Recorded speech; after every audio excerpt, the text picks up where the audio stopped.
Hey everyone, Devin Schreiner here, back with another video. Today I wanted to talk a little bit about streaming computers. If you stream on Twitch or any of the other big platforms, YouTube, Facebook, anything like that, you definitely have to have some sort of PC to run those. So what exactly type of computer do you need to run those? If you're playing your game on a console, do you need a really massive computer to be able to stream that? If you're playing the game on your computer, what kind of computer do you need to also be able to stream that? Or do you just go with a dual PC setup? So I have a couple-year-old moderate-sized computer. It's an i5 processor with an RTX 2060 Super. Nothing crazy, but it gets the job done. Plays all the games that I would ever want. But every once in a while, if I try to stream with certain games, definitely see the load on the CPU get to be pretty high, and it can cause some lag issues. So that led me to the question, what kind of computer do you need to play a game and stream it at the same time?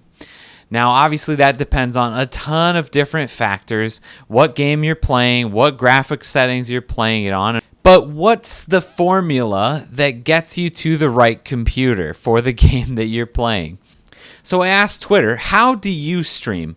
I asked, do you stream straight from a console to a PC? Or do you stream and play the game on the exact same PC at the same time? Or do you have a dual PC setup? As you can see here, the vast majority, at least of the people that are following me and answered this poll, that most people play on the PC and stream from that same computer at the same time. That, along with my experiences, is really what got me going down this path. That leads us to this ultimate question: what type of computer do you need to be able to run a game and stream it to a streaming service at the same time?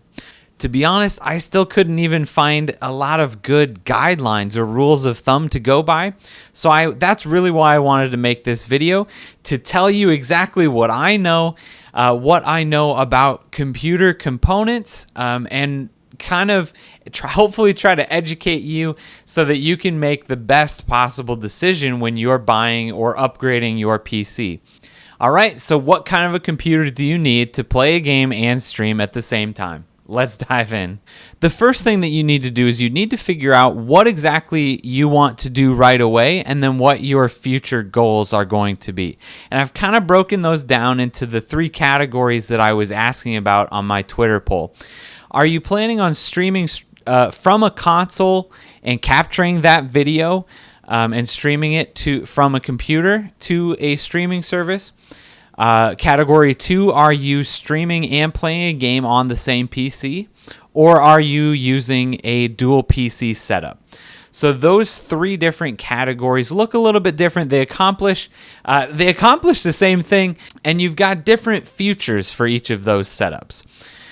So probably the least expensive option is going to be with your console setup. If you already have a console or you plan on getting one for a couple $100, you can use just about any other PC that you have to stream that video content. About the only thing you'll need is a capture card, something like one of these. Elgato is really kind of the popular brand that all the Twitch streamers use, but there are tons of other brands of capture cards and capture devices out there. You can probably pick one up for $100, $200 depending on the quality that you want.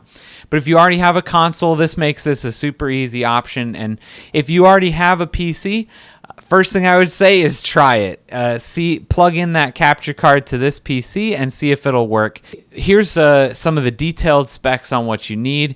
But depending on what software you're running, they're not crazy. Twitch recommends, and OBS and Streamlabs kind of recommend a middle-of-the-road PC, but I think they're kind of playing on the fact that you're probably going to be playing the game and streaming from the PC, so I think you need less than these specs, but they usually recommend that i5, somewhere in a mid-range graphics card, that kind of thing. Just about anything should work just fine for you, though, if this is the route you want to go. Skipping to that third option, because this is the other one that I didn't want to talk a ton about, there are a million different guides on how to do a dual PC setup. And really, at this point, you need two PCs. The streaming computer is about the same as we mentioned before. Middle of the road, doesn't have to be anything crazy. As long as it runs your streaming software and has a good network connection, you are good to go. Your second PC is really easy to figure out as well. If you know what games you want to play, you need to build a computer that has specs to match those games. And here's kind of what I was talking about, the future-proofing it as well. If you are playing games on the PC that you're buying, you do want to figure out what games you're going to be playing. If you are going to be playing solely one game, it's easy enough to figure it out.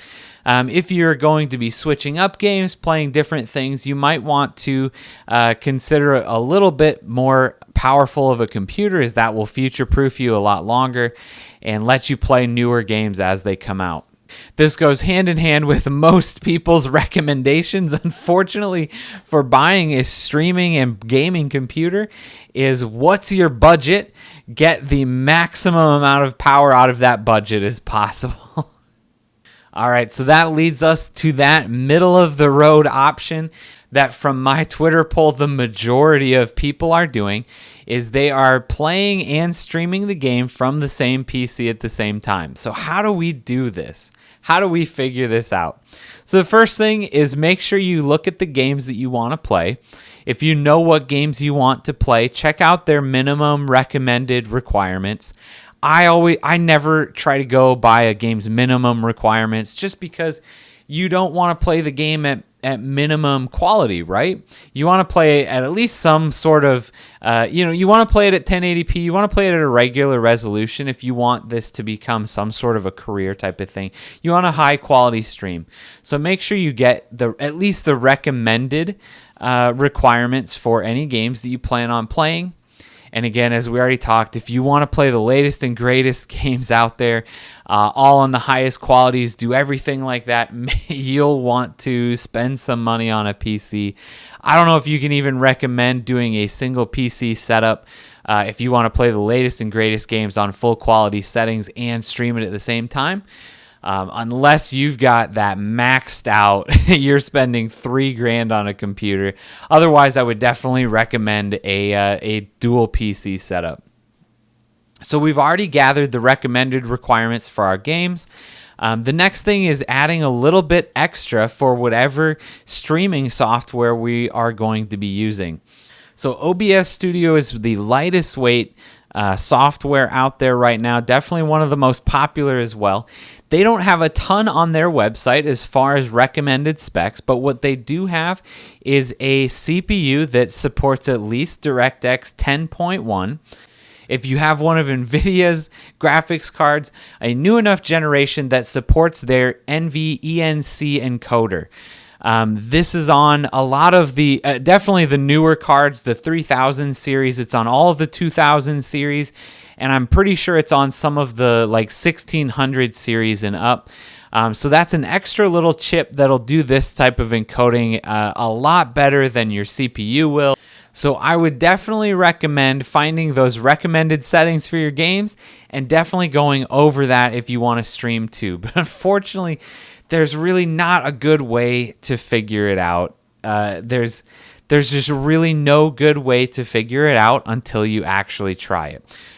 The good thing is once you get into a game and you're trying to stream it, you can always play with the settings and stream it a little bit lower settings. If there's a newer game that just came out, you want to play it, you can always stream at a little bit lower quality. You can do 720p stream instead of a 1080p stream, especially if it's just this one game that you want to play for a little bit and then you're going to go back to your main game. That's not a big deal.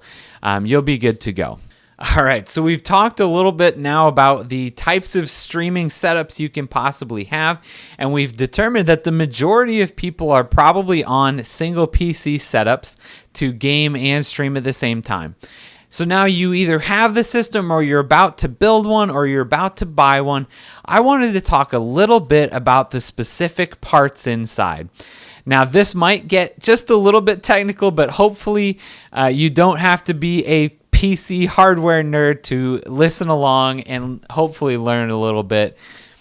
My goal is to share enough with you so that you not necessarily know exactly how to put the wires together inside yet. That's a whole nother video. I wanted to talk about a little bit of the concepts of these pieces so that if you're building and you want to get a little bit stronger or more powerful in different pieces, you have a little bit of knowledge that you can figure that out by yourself. So the absolute two most important components in a gaming or streaming computer are going to be the CPU and the GPU. The CPU is the brain of the computer, the central processing unit. It does all of the processing work that's basically not graphical anymore. That has been offloaded for the most part to the graphics card. So this determines how quickly your whole computer works. Very important when you're playing games, when you're streaming, when you're doing anything on your computer. So now in either the console setup or the dual PC setup in just your stream computer, for just specifically a streaming computer, you, again, probably don't need a ton of power in a streaming computer. You could probably get away with an i3 level processor or the AMD equivalent. I would definitely recommend an i5, at least an i5. I think when you're talking price differences, it wouldn't be a big enough difference that it would make a difference for me. I would go with at least the i5. If you already have an i3 PC, that's where I'm saying I would definitely try that though first, because it should be good to go, especially if it has a graphics card that has that NVENC encoder or the equivalents. That should be good to go as far as a streaming computer goes. With an all-in-one setup though, I would definitely recommend an i7, if not an i9. Again, depending on which games you want to play. I have an i5 9th generation processor. It's great for most things. It's great. I haven't had any issues playing games, but there definitely are a few games that I cannot stream and play at the same time, especially on the highest settings. I have to turn down settings when I want to play something like Halo Infinite, or I play a lot of Sea of Thieves as well. That takes up a little bit more of my CPU. Have to turn the settings down for that to play and stream perfectly. So if you are wanting to play and stream a game at the same time, I would definitely recommend at least an Intel i7 type processor or the AMD equivalent, if not the i9. If budget allows, I would go for the i9 because that's, again, going to be a future-proofed item that you're going to be glad that you got. The processor is one of those things that is really difficult to upgrade once you've got it in your computer. And then the second most important component in one of these PCs is the GPU, the graphics card. This is something that has gotten extremely expensive and scarce in the last 2 years, but luckily as of the filming of this, they have been going down in price. They have become more available. The good thing is, if you're talking again about our console streaming setup or our dual PC setup, you should be good with a very minimal couple-year-old graphics card. I would recommend at least the 1600 series NVIDIA cards. Anything with that NVENC encoder in it should be able to stream your video at 1080p just fine. Getting into that 2000 series should be just fine. When we're talking about the single PC setup, though, again, this is unfortunately going to be one of those scenarios where the bigger the better. Go big or go home. Again, unless you're only playing very old retro games, if the only game that you play is CSGO, you'd be fine with probably that 1600 series, a 2000 series graphics card. Like I said, I play League of Legends. I've never had an issue once streaming League of Legends or TFT with my 2060 Super. Works flawlessly, no issues. But again, if I want to play a higher rated game, I definitely need to upgrade my GPU if I want to stream at the same time. All right, so equally important to running a computer, just not quite as important to playing games, but still 100% necessary for a computer to function is RAM. RAM is also known as memory. Everything on your computer is stored on your hard drive. When your PC wants to use that information, it has to take it off of the hard drive and store it somewhere that it can access it a lot quicker. That's what the RAM does. So basically the RAM tells you how many documents, how many programs, how many things can be opened from the hard drive at the exact same time that your computer can keep track of. I always look at the amount of RAM that you have is kind of like the amount of hands you have to juggle something. It would be so much easier to juggle more things if you had more hands, right? So your computer finds it a lot easier to juggle all of these applications and programs and games and streaming applications you have open, the more amount of RAM it has. The good thing is RAM has been getting very inexpensive as of late. A lot of PC components have been coming down in price very easily. If you're playing games, if you're wanting to do any sort of streaming, get 16 gigabytes of RAM. That should be plenty for most people. If you are planning on making the beast of a machine a full-fledged, do absolutely everything, 32 gigabytes of RAM is definitely should still definitely be in your budget. Might as well go for that. That is going to cover you for a longer period of time. And last but not least is your storage device. These come in a very wide array of different types of devices, different types of storage, as well as varying sizes. Now, I would definitely recommend a solid state drive. A standard hard drive has physical moving parts in it. These are very, very quickly being phased out. You can definitely still get them. I have one in my computer. Those are great for storage. But when you want to run your operating system, when you want to run your games as fast as possible, get a solid state drive. Now, the hard part is depends on what games you're going to be playing, loading onto the hard drive at the same time. Now, again, if you're only playing a couple games, you can figure out exactly how big they are and how big you need your hard drive to be. But make sure you save a little bit of extra room for all of the updates, all of the patches, all of the DLC that are going to come out for your game, because those could add up. Now, a couple of years ago, you could have gotten away with a 250 gigabyte solid state drive, loaded quite a few games onto that. But today's games are getting much, much bigger, breaking that 100 gigabyte mark for a single game.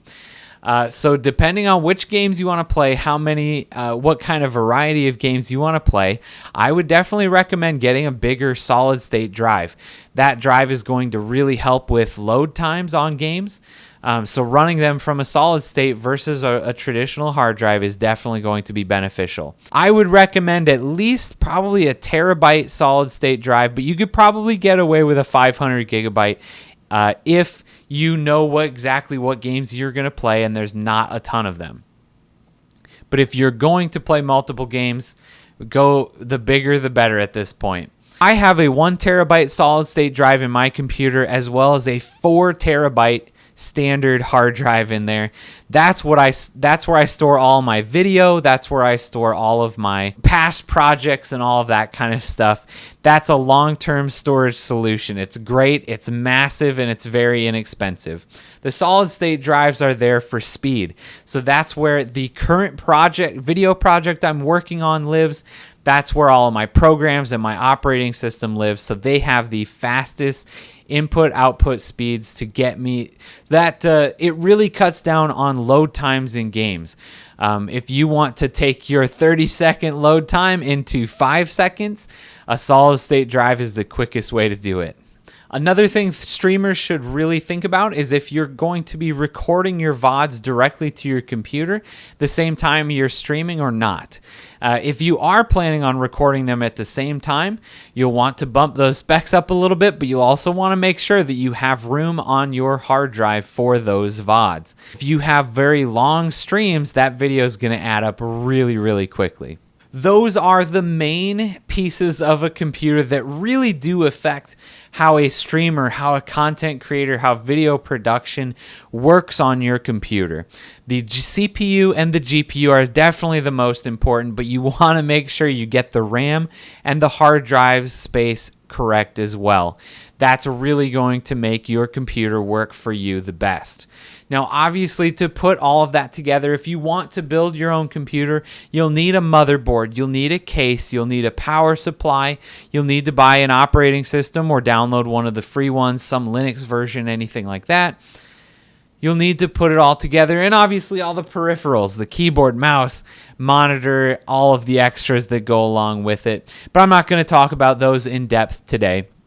What I do recommend is check out a website like PC Part Picker. That will not only let you put all of your pieces together, upgrade them really easily, check out the prices, but it also does a compatibility checker.